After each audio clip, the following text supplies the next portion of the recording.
A millionaire needed to present a pregnant woman to secure his inheritance in just 10 days. When all the others refused, only his maid remained, young, virgin, and ignored by him her entire life. If you enjoy love stories and romance, watch until the end, subscribe to this channel, and leave your comment saying where you listen from. Let's continue. Gabriel Mitchell always knew that love was a dangerous fiction, a romantic illusion that weakens powerful men and silently destroys empires. President of a family conglomerate headquartered in New York City, forged in the rigidity of the Mitchell family, Gabriel was the last legitimate heir to a financial empire marked by silent manipulations, marriages of convenience, and emotions frozen across generations. His childhood had been shaped within the cold walls of the Upper East Side mansion, where silence was the rule, touch was absent, and affection a non-existent commodity. The Mitchell patriarch had built his empire during the golden decades of American industrialization, when New York still smelled of promise and progress.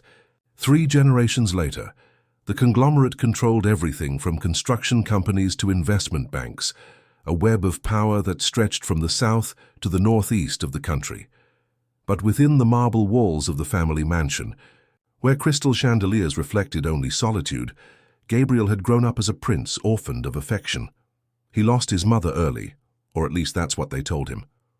His memories of her were blurred fragments, a floral perfume, delicate hands that smoothed his hair, a melodious voice singing before bedtime.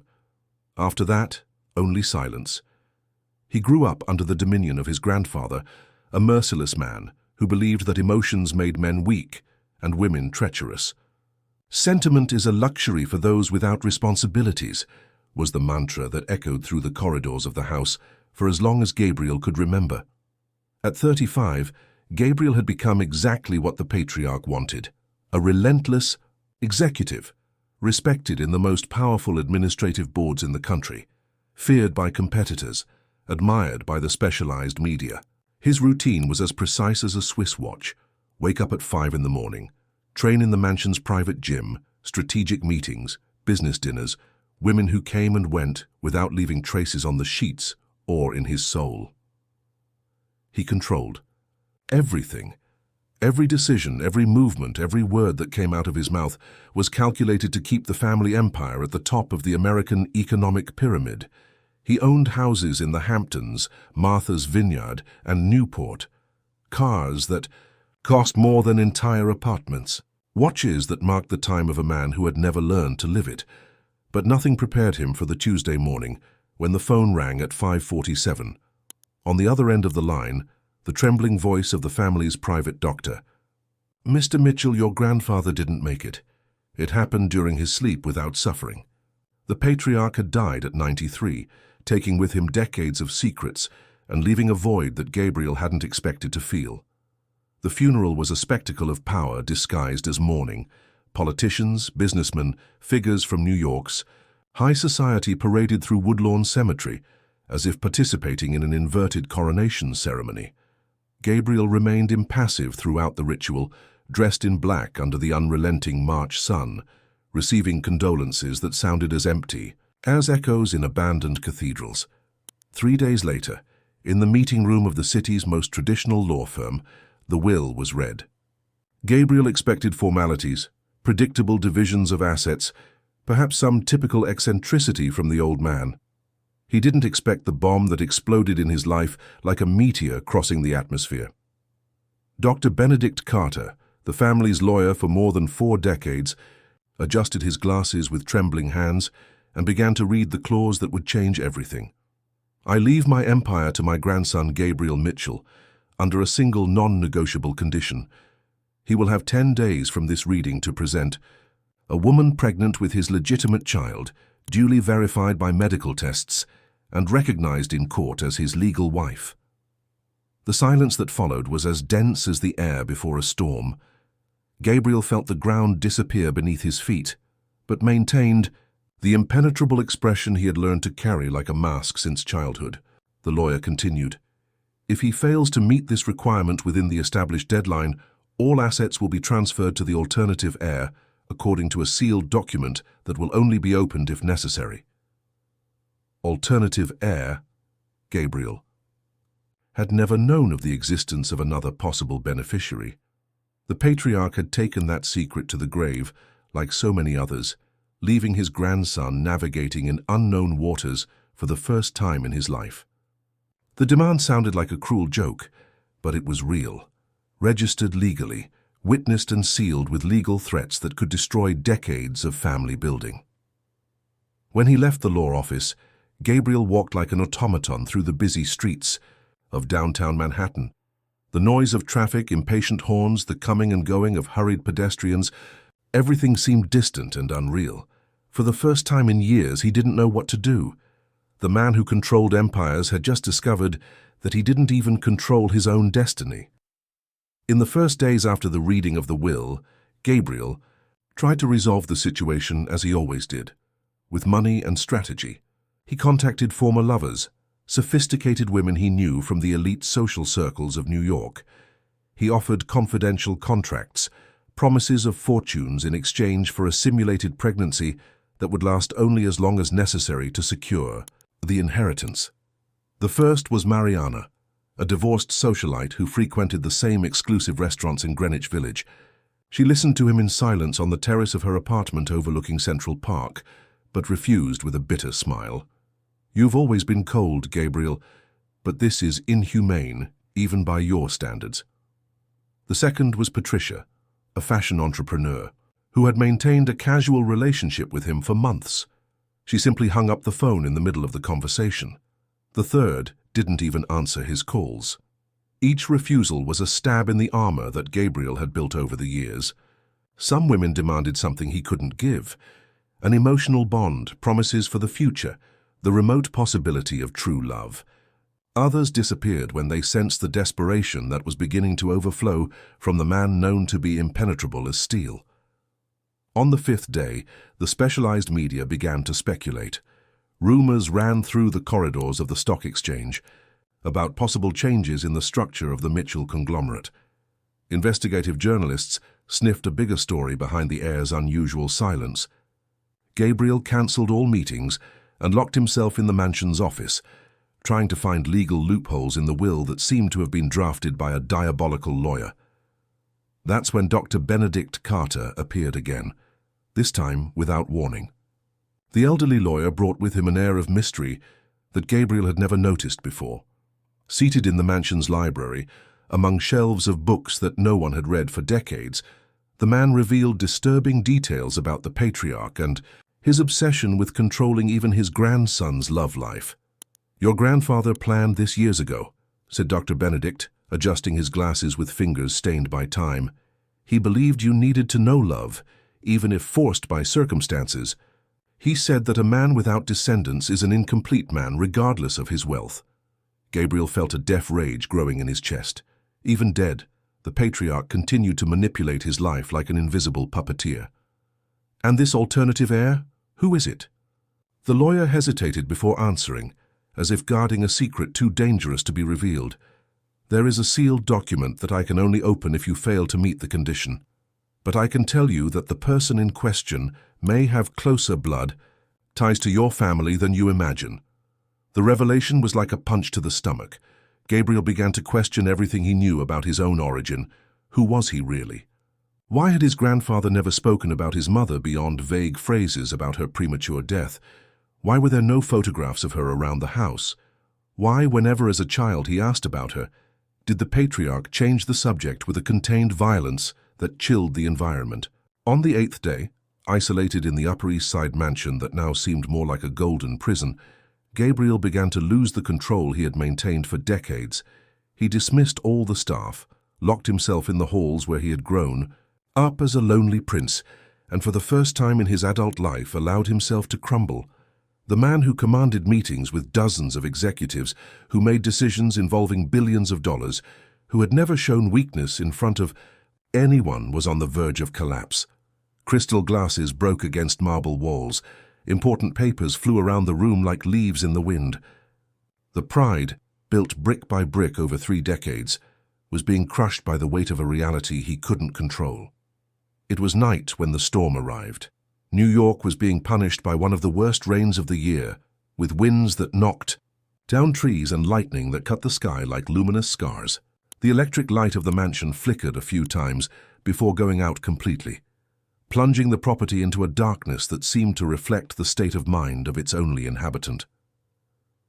Gabriel was sitting on the floor of the main room, surrounded by the wreckage of his perfectly organized life, when he heard soft footsteps echoing down the corridor. Someone was still in the house, someone who shouldn't be there. He raised his eyes, expecting to find a forgotten employee or perhaps an intruder taking advantage of the situation.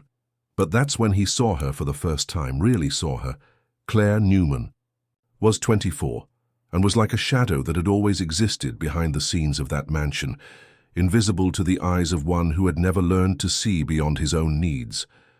The daughter of American immigrants who came from rural Alabama seeking opportunities in the big city, Claire had worked in the Mitchell house since she was 10, first helping her mother with cleaning, then taking on some responsibilities alone when the older woman became ill. She carried with her the inheritance of a youth without affection, marked by the small daily violence that life imposes on the invisible, cruel looks from previous employers, harsh words whispered in service corridors, unwanted touches disguised as accidents.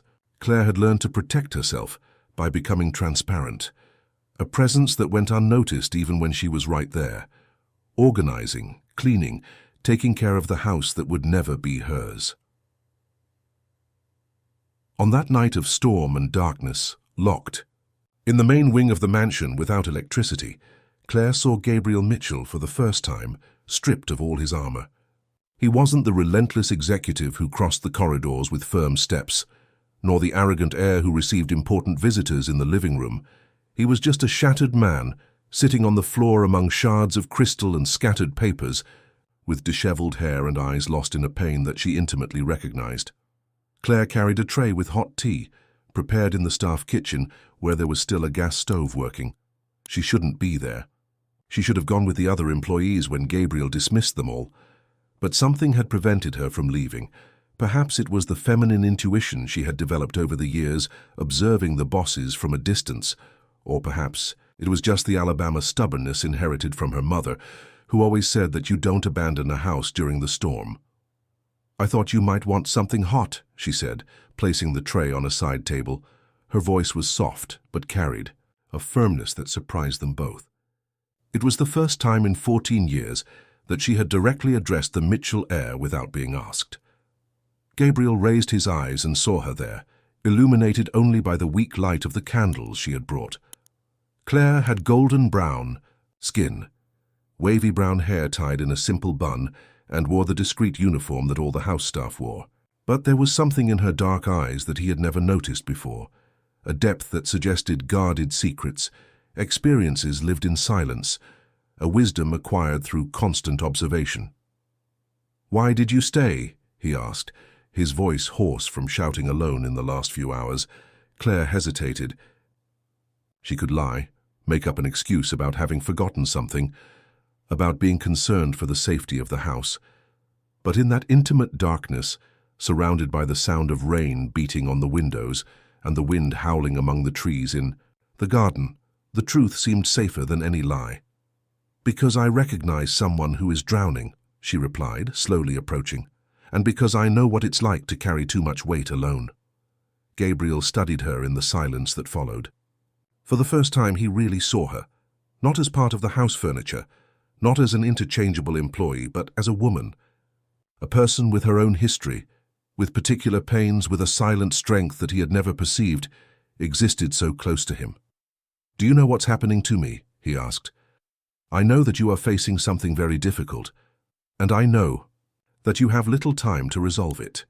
Claire knew more than she let on. During all those years working in the mansion, she had developed the ability to be invisible, but not deaf. She had listened to phone conversations, witnessed tense meetings, observed the growing desperation of the boss in recent days. She knew about the will, about the impossible condition, about the deadline that was rapidly running out. Gabriel got up from the floor, his tense muscles protesting against hours of immobility. He was tall, imposing even in his state of vulnerability, and Claire had to raise her chin to meet his eyes. There was a strange tension between them, as if the charged air of the storm had entered the room and electrified every inch of distance that separated them. "Claire," he said, pronouncing her name for the first time in his life. It sounded strange in his mouth, too intimate for the relationship they had always maintained. "I need help, not the kind that money can buy." She nodded, as if she already knew what would come next. "My grandfather left a condition in the will. I have to present a pregnant wife in 2 days or I lose everything, the entire family empire, everything that 3 generations worked for." "And why are you telling me this?" The question was simple, but loaded with implications that both understood. Without needing to verbalize, Gabriel came closer, so close that Claire could smell his masculine perfume, mixed with the smell of rain that came through the cracks in the windows. "Because you're the only person in this house who doesn't see me as a god or a demon. You see me as I am." Claire felt her heart race. There was something dangerous in that conversation, a border being crossed that could never be rebuilt. She knew she should leave, go back to the staff quarters, pretend that conversation had never happened. But there was something hypnotic about his vulnerability, about the way such a powerful man showed himself completely lost. "What are you asking me?" she whispered. Gabriel extended his hand, lightly touching her face. It was the first intimate touch Claire had received from a man in her entire life. She kept her virginity as a shield, not for moral or religious reasons, but for fear of being touched without being seen, used without being respected. But there, in that darkness charged with electricity, his touch didn't seem predatory. It seemed desperate. "I'm asking you to help me save my family, and perhaps in the process we can both save ourselves." The proposal wasn't fully verbalized, but both understood it. Claire closed her eyes, feeling his thumb caress her cheek, with a tenderness that violently contrasted with the urgency of the situation. When she opened her eyes again, she found in them a mute plea that touched something deep in her chest. "I accept," she said, surprising herself with her own courage. And at that moment, as the storm raged outside and the candles flickered, casting dancing shadows on the walls, something irreversible began between them. It wasn't love, not yet. It was something more primitive and urgent, the mutual need of 2 castaways who had found a lifeline in each other. What happened between them that night wasn't romance in the traditional sense of the word. It was an emotional invasion, a meeting of flesh and soul between 2 beings destroyed by the absence of love. Gabriel led her through the dark corridors of the mansion to his quarters, guided only by the flickering light of the candles that Claire carried. Each step echoed like an irreversible promise. Each breath was charged with anticipation and fear. In the master bedroom, among antique furniture that held generations of family secrets, Gabriel stopped in front of her. There was a strange reverence in his gestures, as if he understood the magnitude of what she was offering. Claire had never been touched with desire, had never given herself to any man, guarding her intimacy like a treasure that no one had ever bothered to discover. "Are you sure?" he asked, his hands trembling slightly when they reached her face. Claire nodded, but her eyes were wet, not with fear exactly, but with a complex emotion that she couldn't name. It was terror and ecstasy mixed, the certainty that nothing would be the same after that night, that she was about to experience something that would forever change her perception of herself. Gabriel undressed her slowly, as if each piece of clothing removed was a veil being taken from a work of art. She was delicate, with soft curves that he traced with his fingers before daring with his lips. Claire closed her eyes and let herself be carried away by sensations she had never imagined possible. Her body responded to each caress with an intensity that both frightened and fascinated her simultaneously. When they finally united, she cried, not from physical pain, although there was an initial discomfort that he tried to minimize with whispered kisses and gentle caresses. She cried from fear of never feeling something so absolute, so transformative again. Gabriel held her as if she were made of crystal, but possessed her with an urgency that revealed the desperation of his situation. They made love 3 times that night, each encounter more intense than the previous one. Between one and another they talked in the dark, sharing secrets they had never trusted to anyone. Claire told about the years of invisibility, about the loneliness of growing up behind the scenes of others' wealth. Gabriel spoke about the golden prison that had always been his life, about the absence of the mother that had deeply marked him. When the day dawned, Claire was officially his fiancée. Gabriel activated his lawyers in the first hour of the morning, providing all the necessary documentation to make legal that union born of necessity. She signed the papers with trembling hands, officializing a marriage that existed only on paper, but which carried the weight of their transformed lives. 2 days later, in a discreet private clinic in Brooklyn Heights, Claire underwent the artificial insemination procedure. The doctors, generously paid to maintain absolute secrecy, executed the process with professional efficiency. Gabriel remained by her side throughout the procedure, holding her hand, while the specialists worked to ensure that pregnancy happened quickly. The legal deadline did not allow waiting for natural methods. Each hour that passed was one less hour to meet the condition of the will. Claire submitted to it with a dignity that impressed even the doctors. She didn't ask questions, didn't show regret, just fulfilled her part in the agreement with a silent determination that touched something deep in Gabriel's chest. In the days that followed, while they waited for confirmation of the pregnancy, a strange routine was established between them. Claire continued to live in the staff quarters by her own insistence, but now dined with Gabriel in the main hall. They talked about books, about the places she would like to know, about the dreams he had abandoned in favor of family obligations. Gabriel discovered that Claire was much more cultured than he had imagined. She read voraciously in her free moments, educating herself through the books in the mansion's library that no one else touched. She spoke with propriety about American literature, knew the country's history better than many executives with whom he did business. There was a sharp intelligence behind those dark eyes that he was beginning to genuinely admire. Claire, in turn, discovered a Gabriel different from the one she had observed from a distance for so many years. Away from corporate pressures and family expectations, he revealed a subtle humor, a genuine curiosity about the world around him, a capacity to listen that she had never expected to find in a man accustomed to giving orders. But the artificial honeymoon was abruptly interrupted when Claire began receiving anonymous notes. The first appeared between the pages of the novel she was reading, a yellowed paper with an elegant and ancient handwriting. "Be careful who you chose as a husband. The Mitchells guard secrets that can destroy you." The second note arrived 2 days later, this time left on her pillow. She tried to escape and they silenced her forever. "The same can happen to you." Claire showed the notes to Gabriel, who turned pale upon reading them. There was something in the writings that awakened buried memories, fragments of memories that he had tried to forget. The handwriting vaguely reminded him of something he had seen before, perhaps in old family documents, perhaps in letters kept in some dusty chest in the attic. "Who could be doing this?" asked Claire, seeing his face pale. "I don't know," lied Gabriel, "but I'll find out." In truth, he was beginning to suspect that the notes were related to his mother, to the mysteries that had always surrounded her premature death. There were gaps in the official story that were never filled, questions that the patriarch had always avoided answering. And now, with Claire possibly carrying his child, these ghosts from the past resurfaced as a concrete threat. Meanwhile, the confirmation arrived. Claire was pregnant.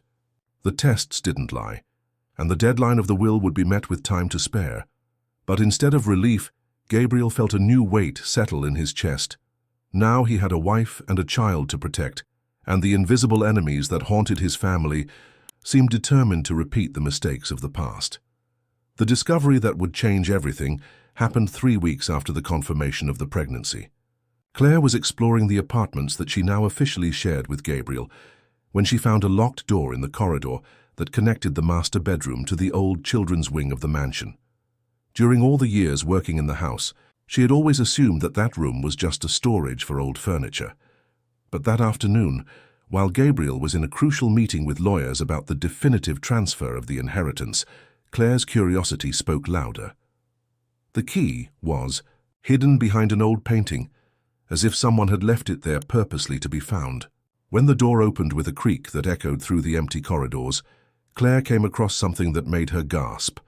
A children's room preserved in time, with delicate wallpaper, small furniture covered by dusty sheets and, on the main dresser, dozens of photographs of a young and radiant woman holding a baby. The woman in the photographs had brown hair like Gabriel's, the same aristocratic face shape, the same smile that she had seen on her husband, only in rare moments of genuine relaxation. But it was in the eyes that the resemblance became undeniable. They were identical to Gabriel's, the same greyish colour that changed with the light, carrying the same melancholic intensity. Claire picked up one of the photographs with trembling hands. On the back, a dedication written in the same elegant handwriting as the anonymous notes. "For my dear son, who will one day know the whole truth about our family. With eternal love, Helen Mitchell." Helen. Gabriel's mother had a name, had a face, had really existed. She wasn't just a vague memory that the patriarch had systematically erased from the family history. Claire continued exploring the room and found more evidence of the life that had been deliberately hidden. Baby clothes carefully stored in wooden boxes, old toys that were never used, and at the bottom of a locked drawer, a diary bound in red leather. The pages, yellowed by time, revealed a story of love and despair that made Claire cry as she read. Helen had written about her overwhelming passion for August Mitchell, Gabriel's father, about how she discovered she was pregnant, and about the cold reception she had received from the family patriarch. "He hates me because I come from a simple family," wrote Helen in one of the entries. "He says I'm not worthy of carrying the Mitchell name, but August loves me, and that's enough." The following entries revealed a progressive deterioration of the situation. The patriarch had begun to exert psychological pressure on Helen, questioning her mental sanity, spreading rumors about her emotional stability. "August is changing," she wrote with an increasingly trembling hand. "His father convinced him that I'm sick, that I need medical help. But I'm not crazy, I'm just in love and pregnant." The last entry in the diary was dated a few days before Gabriel's birth. "They want to intern me. They say it's for my own good, for the baby's good. August signed the papers. My own husband signed the papers to lock me up. If something happens to me, if I can't raise my son, may someone someday tell him that I loved him more than life itself, that I tried to protect him from the coldness of this family." Claire closed the diary with trembling hands. The story fit perfectly with the anonymous notes, with the warnings about family secrets. Helen hadn't died of natural causes. She had been silenced, interned against her will, separated from the son she had just given birth to, and someone who knew this truth was now trying to warn Claire about the dangers of getting involved with the Mitchells. When Gabriel arrived home that night, he found Claire sitting in the library with the diary open before her. He stopped at the door, his face paling as he recognized the object he thought was lost forever. "Where did you find this?" he asked, his voice barely above a whisper. "In your mother's room, the room your grandfather ordered to be locked and pretend it didn't exist." Gabriel approached slowly, as if afraid that the diary might disintegrate if he moved too quickly. "I vaguely remembered it. I searched for years, but never managed to find it." "So you knew your mother didn't die naturally?" "I suspected. There were fragments of memories, conversations I overheard when I was a child, but my grandfather convinced me they were fantasies, creations of a child's mind traumatized by loss." Claire extended the diary to him, seeing tears that Gabriel could no longer contain running down his face. "She loved you. It's written on every page. She loved you and tried to protect you." Gabriel held the diary as if it were a sacred relic. For the first time in his life, he had concrete evidence that he had been unconditionally loved, that his mother had not abandoned him by choice. The patriarch had systematically destroyed any trace of the love that had existed in that house, building a false narrative to maintain absolute control over his grandson. "The anonymous notes," said Claire softly. "I bet they're from someone who worked here when your mother was alive, someone who witnessed what happened and is trying to warn us." But before Gabriel could respond, the phone rang. It was Dr. Benedict Carter, and his voice sounded different, charged with an urgency that made Gabriel's blood freeze in his veins. "I need to speak with you immediately," said the lawyer. "Someone has appeared contesting the will, someone who claims to have proof that you are not the legitimate heir of the Mitchell family." The call ended, but the silence that followed in the library was deafening. Gabriel looked at Claire, who instinctively brought her hands to her womb where his child was growing. The ghosts of the past were not just painful memories. They were concrete threats that now put at risk not only the family empire, but the life they were trying to build together. "Who else knows about the diary?" asked Gabriel. "No one besides the two of us. I locked the room again." But they both knew that wasn't true. Someone wanted Claire to find that room, wanted the truth to come to light. And this same person was now moving pieces in a much more dangerous game, a game that could destroy everything they had fought for. The meeting at Dr. Benedict Carter's office happened on a grey April morning when New York was covered by a dense fog that seemed to reflect the tension in the air. Gabriel arrived accompanied by Claire, who had insisted on being present despite his protests. She was 2 months pregnant, still not showing, but carried a fierce determination that impressed even her husband.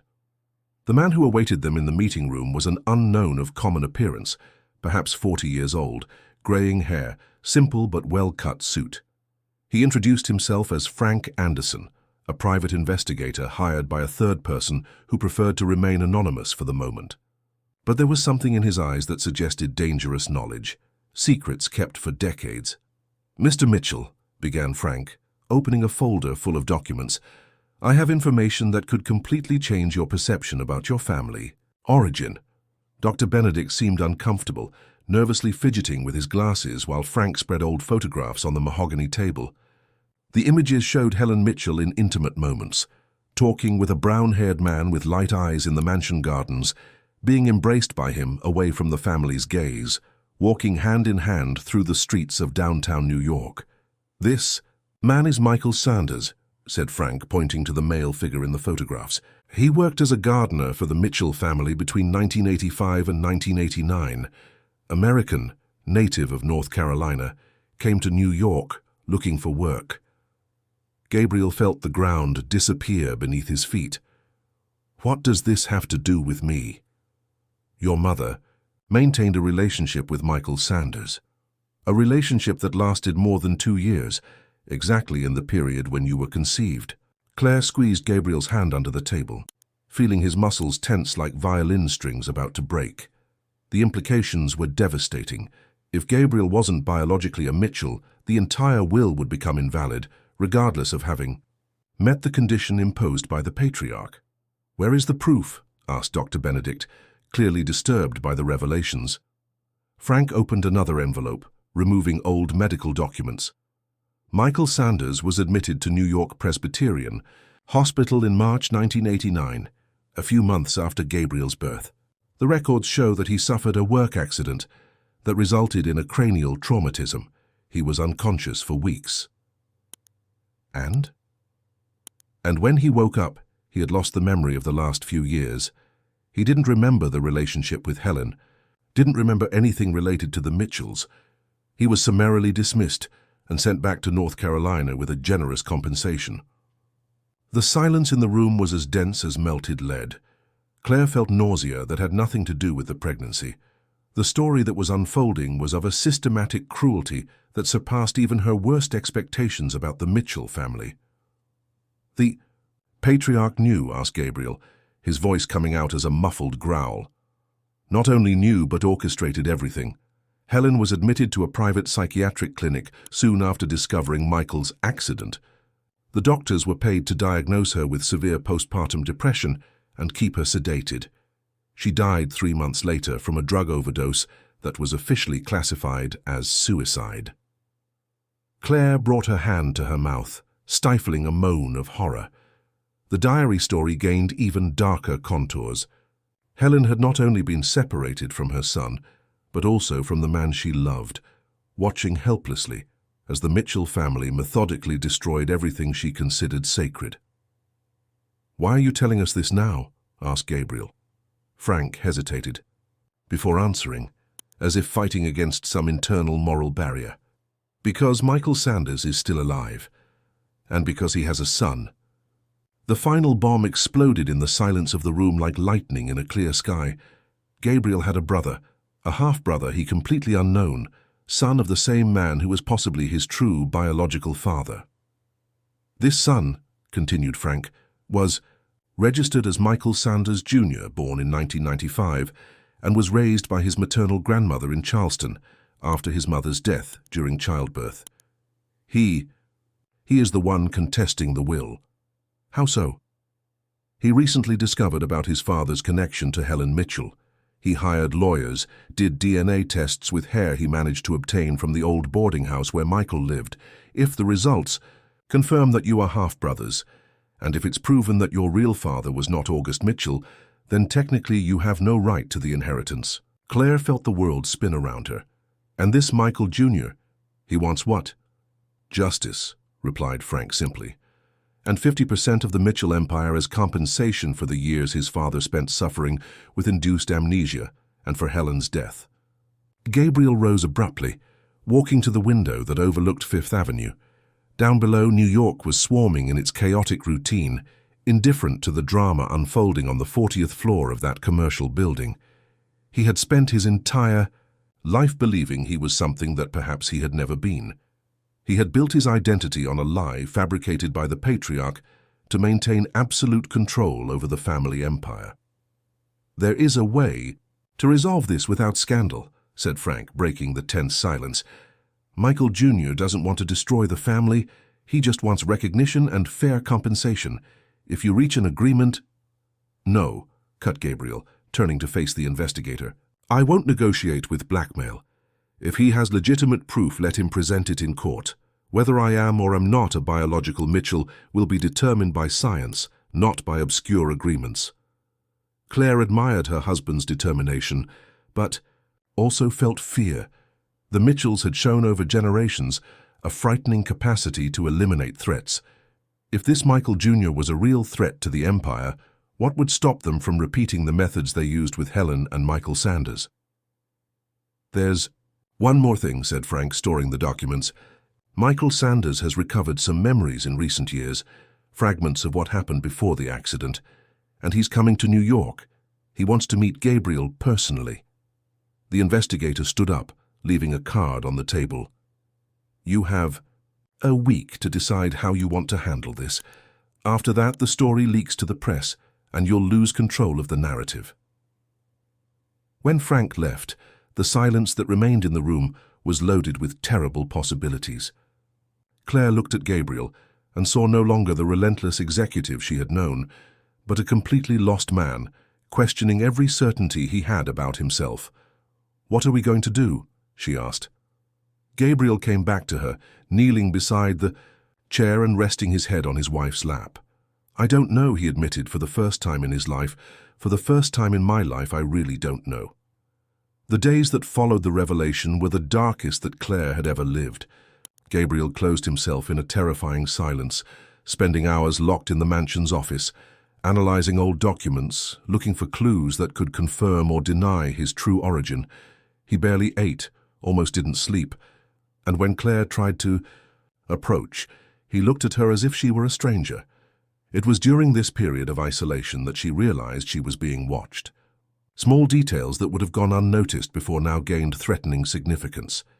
The sensation of eyes on her when she walked through the mansion gardens, shadows that moved in the windows of neighboring buildings, cars that seemed to follow her when she went out for prenatal medical consultations.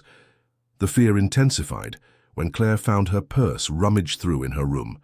Nothing had been stolen, but it was clear that someone had looked for something specific. She told Gabriel, who reacted by hiring private security to watch the property, but that only increased the feeling of living in a golden prison. It was on one of these tense mornings that David appeared at the mansion gate.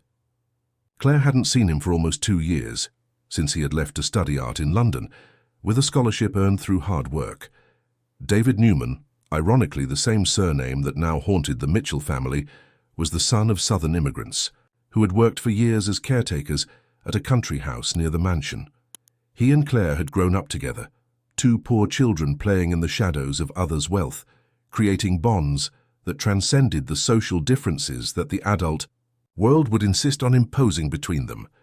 David had always been in love with Claire, a silent and pure love that he had never dared to declare, respecting the distance she maintained from all men. When she saw him standing in the mansion gardens, with his hair longer than before and his hands stained with paint, Claire felt her heart race, not from romantic desire but from nostalgia, for a time when her life was simple, when her biggest problems were deciding which book to read or which flower to pick to decorate her small room. "So Claire," he said, opening a shy smile that she knew so well. "You're different, more woman." She laughed, a sound that hadn't come from her throat for weeks. "I'm married, David, and pregnant." His expression changed, a shadow passing through his brown eyes like clouds covering the sun. "Married to him? To the Mitchell heir?" "It's complicated." "It doesn't seem complicated, it seems dangerous." David had returned to the United States after receiving an anonymous letter telling about Claire's sudden marriage. The letter suggested that she was in danger, that she had gotten involved with a family whose history was stained with blood and secrets. He had come not to win her back, but to save her. "Do you know about Helen Mitchell?" he asked, lowering his voice. Claire felt her blood freeze. "How do you know about her?" "My mother worked in this house when we were children. She told me stories about a beautiful woman who was committed against her will, about a gardener who suffered a suspicious accident, about how the rich protect their secrets by eliminating those who know too much." "David, you don't understand. The situation is much more complex than—" "I understand that you're repeating her story," he cut her off, taking Claire's hands with urgency. "I understand that you got involved with dangerous men and now carry a child that can become a threat or a tool for them." It was at that moment that Gabriel appeared. Claire hadn't heard him approach, but there he was, with a closed face and clenched fists, observing the scene with a cold anger that made the air seem denser. "Who is he?" asked Gabriel, his voice controlled but loaded with threat. "David is an old friend," replied Claire, feeling like a child caught doing something forbidden. "A friend who is touching my wife." David rose slowly, facing Gabriel without showing intimidation despite the obvious difference in power between them. "A friend who is concerned about her well-being." "She is perfectly safe with me." "Is she really?" "Then why does she seem to be afraid all the time? Why has she lost weight since she married you?" The tension between the two men was palpable. Claire positioned herself between them, trying to avoid a confrontation that could have unpredictable consequences. "Stop, both of you, this isn't about you." But Gabriel didn't calm down. Something in David's protective posture, in the familiarity with which he treated Claire, awakened a possessiveness that he didn't even know existed. "I want him to leave. Now." "No," said Claire, surprising both men with the firmness of her response. "David is my friend. He has the right to be here if I want. Not in this house. This is my house. Our house. I'm your wife, remember? Or does that only count when it's convenient for you?" The silence that followed was as tense as the string of a bow about to be released. Gabriel looked at Claire, as if seeing her for the first time, realizing that the docile woman who had submitted to the agreement had found her own voice and wasn't afraid to use it. David observed the exchange of glances between the two and understood that there was something deeper there than a marriage of convenience. Claire wasn't just fulfilling a contract. She had developed real feelings for her husband, however complicated they might be. "I'll leave," he said softly. "But Claire, if you need me, you know where to find me." Before leaving, he left an envelope in her hands. "Some things you should know. Information I got about his family. Read it when you're alone." When David left, Claire and Gabriel faced each other in the silent garden. There was a new energy between them, a mutual recognition that the marriage had evolved beyond the original terms of the agreement. "Do you love him?" asked Gabriel, his voice more vulnerable than she had ever heard. Claire took time to respond, carefully weighing her words. "I love what he represents. Simplicity, security, the possibility of a normal life." "And me?" What do I represent? Danger, she admitted, touching his face with delicacy, but also passion, intensity, the possibility of an extraordinary life. Gabriel kissed her right there, in the garden where his mother had walked with Michael Sanders decades before. It wasn't a kiss of possession or jealousy, but of recognition. They had become something that neither had planned. Two people genuinely in love, fighting against circumstances that seemed determined to separate them. But when they separated, Claire was still holding David's envelope, and they both knew that the secrets it contained could change everything once again. David's envelope remained closed in the drawer of the bedside table for 3 days. Claire looked at it every night before sleeping, as if it were a time bomb, marking the seconds until an inevitable explosion. There were moments when her hand extended to pick it up, but always retreated. Some part of her already knew that the content would irreversibly change the course of her life. It was on a Sunday morning, while Gabriel participated in an urgent video conference with Japanese investors, that Claire finally found the courage to open the envelope. Inside were photographs, photocopied documents, and a handwritten letter with David's careful handwriting. "Claire," began the letter, "what I'm going to tell you will hurt, but you need to know. The Mitchells aren't just a family with secrets. They're a family that kills to protect those secrets." The photographs showed clippings from old newspapers, headlines that Claire had never seen. Businessman dies in suspicious accident after threatening traditional New York family. Journalist disappears after investigating irregularities in construction company. Former employee of Upper East Side mansion found dead in apparent suicide. Each case was linked somehow to the Mitchells. People who knew too much, who asked inconvenient questions, who threatened to expose the truth about the methods the family used to maintain their empire. And all had died, or disappeared in suspicious circumstances. The most disturbing document was a medical report from New York Presbyterian Hospital, obtained by David through contacts in the health area. Michael Sanders hadn't suffered a work accident. He had been systematically beaten, with injuries that indicated prolonged torture.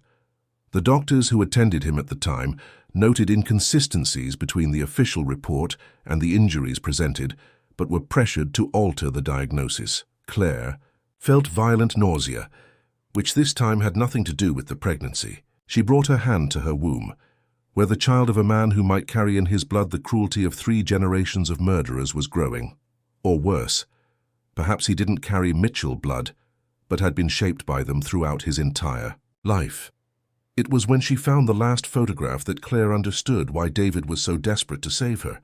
It was a recent image taken with a telephoto lens, showing herself walking through the mansion gardens.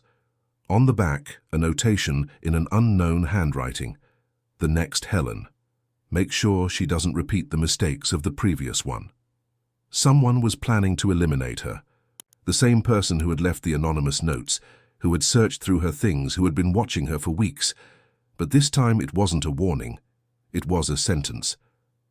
Claire ran to the bathroom and vomited violently, her body reacting to the terror that had taken hold of her mind. When she managed to recover, she heard Gabriel's voice calling from the bedroom.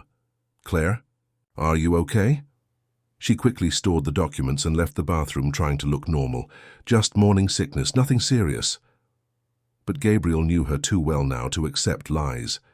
He approached her, studying her expression with the sharp eyes he used to detect bluffs in business meetings. "What happened? You're pale." "I need to tell you something," she said, deciding she could no longer carry that burden alone. "About your family, about what they are capable of doing." When Claire showed David's documents, she expected to see surprise or denial on Gabriel's face. Instead, she found something worse: confirmation. He knew. Maybe not the specific details, but he knew that the Mitchells had crossed lines that normal people would never cross. "Since when have you known?" she asked, her voice trembling. "I've always suspected. There were things, too many coincidences, people who caused problems for the family business and then disappeared or died. My grandfather said we were a family protected by God, but I knew it wasn't God who protected us." "And you never did anything?" Gabriel moved away from her, walking to the window. What could I do? Denounce my own family without proof? Destroy everything my ancestors built based on suspicions? They killed your mother, Gabriel. They tortured the man she loved. I know. The admission came out as a broken whisper. I've always known deep down. That's why I never allowed myself to love anyone. I thought if I didn't love, no one would get hurt because of me. Claire felt her heart break, seeing the naked pain stamped on her husband's face. Gabriel had grown up not only without love, but with fear of loving, instinctively knowing that his family destroyed anything that threatened their control. And now? She asked. What do we do now? Before he could respond, the phone rang. It was Dr. Benedict, and his voice was tense with urgency. Gabriel, you need to come to the hospital immediately. Your wife had an accident. Claire froze. What accident? I'm here with you. But the confusion was quickly clarified when the lawyer explained it wasn't Claire who was in the hospital. It was a woman who had presented herself as Claire Mitchell, using falsified documents, and who had been found unconscious in her apartment after an apparent poisoning attempt. Someone is trying to replace me, whispered Claire, the terrifying truth forming in her mind. Gabriel hung up the phone with trembling hands. Or someone is trying to make it look like you're dead so they can eliminate you without anyone looking. It was then that Claire felt the first cramp, a sharp pain that crossed her abdomen like a blade, making her double over. When she looked down, there was blood on her clothes. Gabriel, she moaned, pure terror flooding her voice. Something's wrong. Something's very wrong. He took her in his arms, carrying her toward the car, while shouting for the security guards to call an ambulance.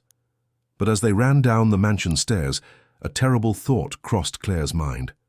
What if the tea she had drunk at breakfast had been adulterated?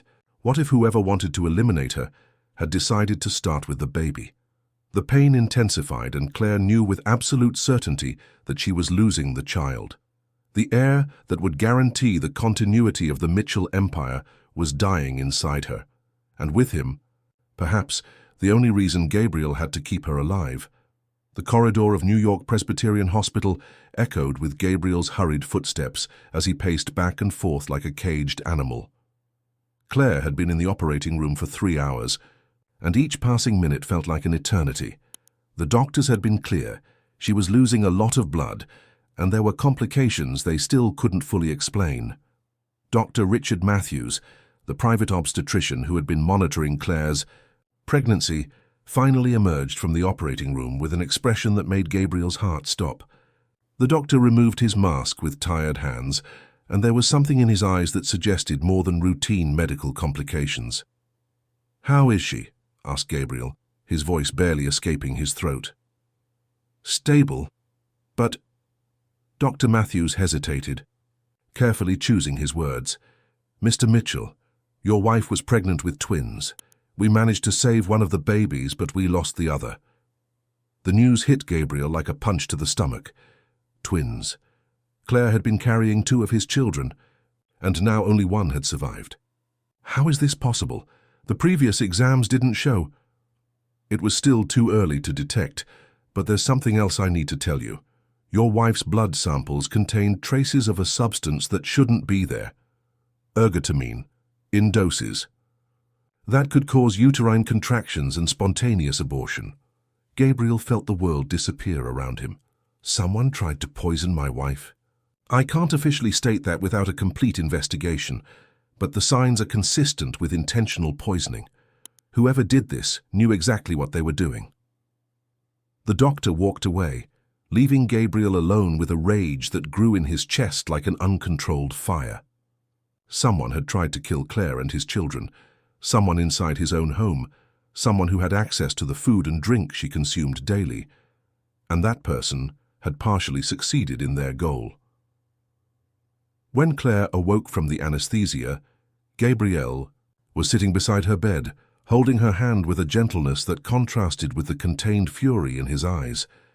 She immediately realized that something had changed, not just because of the physical pain she felt, but because of the expression on her husband's face. "The baby," she whispered, bringing her hand to her bandaged abdomen. "One of the babies is fine," Gabriel said softly. "You were pregnant with twins, Claire. We lost one but saved the other." Tears streamed down Claire's face as she processed the information. She had carried 2 children without knowing, and now one of them was gone before she could even dream of its future. "How did it happen?"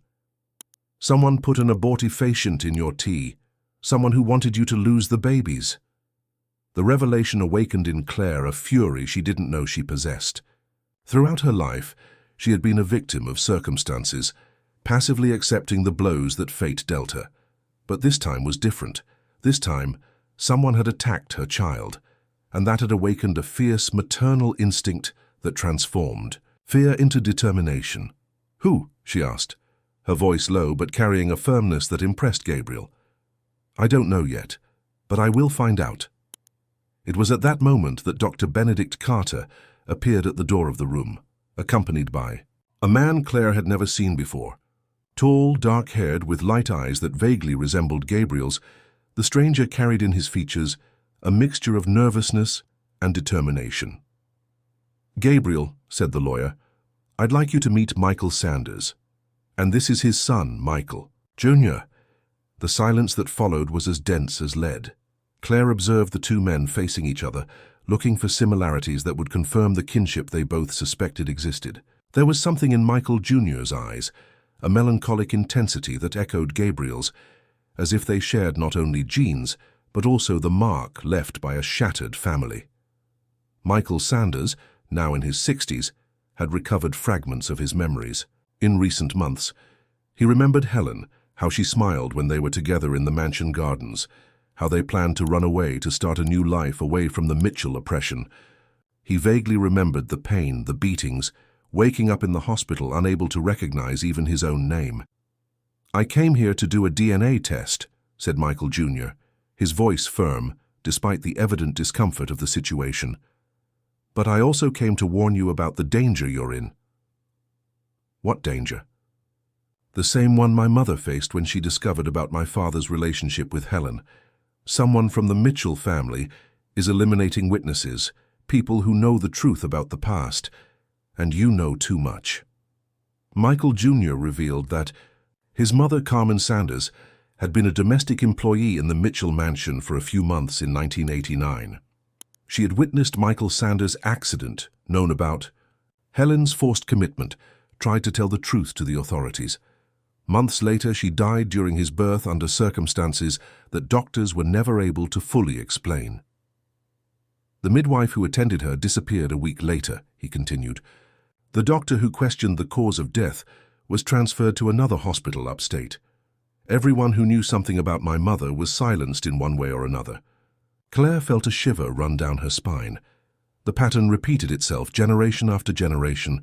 The Mitchells not only killed to protect their secrets, they did it systematically, eliminating not just direct threats, but also anyone who could serve as a witness in the future. And you think whoever is doing this today, Juans, is the same person who did it before, someone who has enough power within the family to order deaths, resources to execute them, and the coldness to keep the secret for decades. Gabriel stood up from the chair beside Claire's bed, walking to the hospital window. Outside, New York stretched to the horizon, a metropolis indifferent to the personal dramas unfolding in its hospitals, mansions, and offices. But inside that room, 4 people were confronting truths that could destroy an empire built on blood and lies. "If we do the DNA test and confirm that we are brothers," Gabriel finally said, "will you demand half of the inheritance?" Michael Jr. smiled sadly. "I don't want the Mitchells' money. It's stained with too much blood. I want justice for our parents, and I want you to get out of this family before it's too late." Claire squeezed Gabriel's hand, feeling the tension in his muscles. For the first time since they were married, she saw him genuinely undecided, as if all the certainties he had built throughout his life were crumbling at once. "You're right," he said finally. "We need to leave. But first I'm going to find out who tried to kill my wife and my child, and I'm going to make that person pay."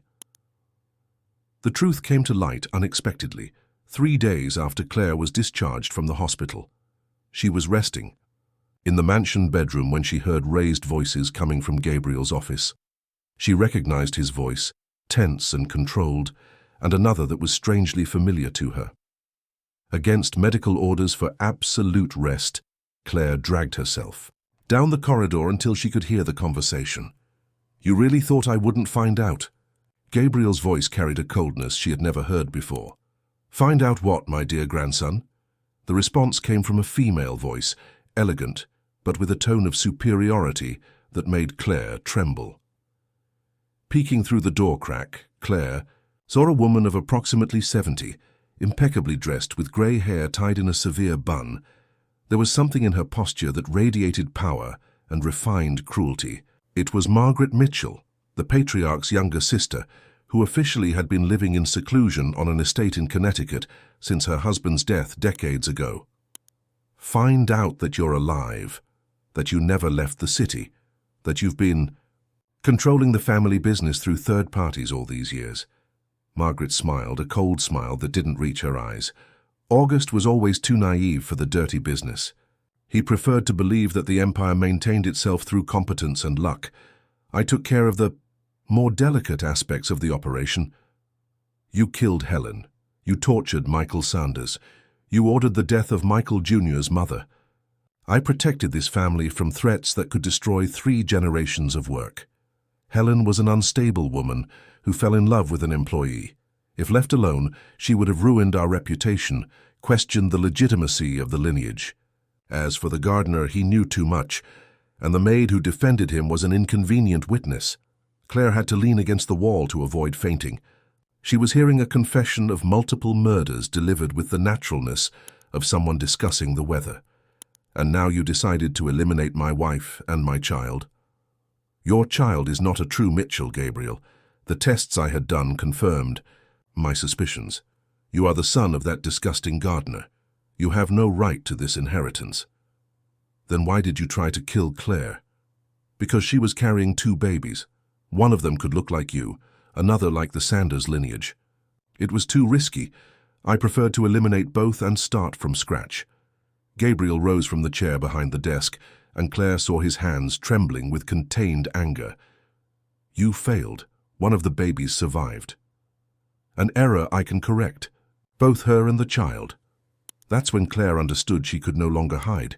Margaret was planning to kill her and the baby she was carrying. There was no more time for fear or hesitation. She pushed the door and entered the office, confronting the woman who had destroyed so many lives. "You will not touch my child," said Claire, her voice firm despite the terror she felt. Margaret evaluated her with cold eyes. "The brave wife. You should be in bed, recovering. I can still arrange for you to never get up again." "You can try." It was then that Gabriel did something that surprised everyone in the office, including himself. He knelt before Claire, resting his head on her womb where the child who had survived was growing. It wasn't a gesture of submission, but of protection, of choice. For the first time in his life, he was choosing love instead of power, true family instead of lineage. "I renounce," he said, raising his eyes to Margaret. "I renounce the inheritance, the empire, the Mitchell name. You can have it all. But you, don't touch her or the baby. It's not that simple, dear. You know too much. Like Helen, like Michael, like so many others who had to be silenced." But Margaret had made a fatal mistake. The entire conversation was being recorded by the office security equipment, systems that Gabriel had installed without her knowledge. And more importantly, Michael Sanders was listening from the corridor, accompanied by Dr. Benedict and 2 federal officers that Michael Jr. had contacted before coming to New York. When the authorities entered the office, Margaret tried to deny.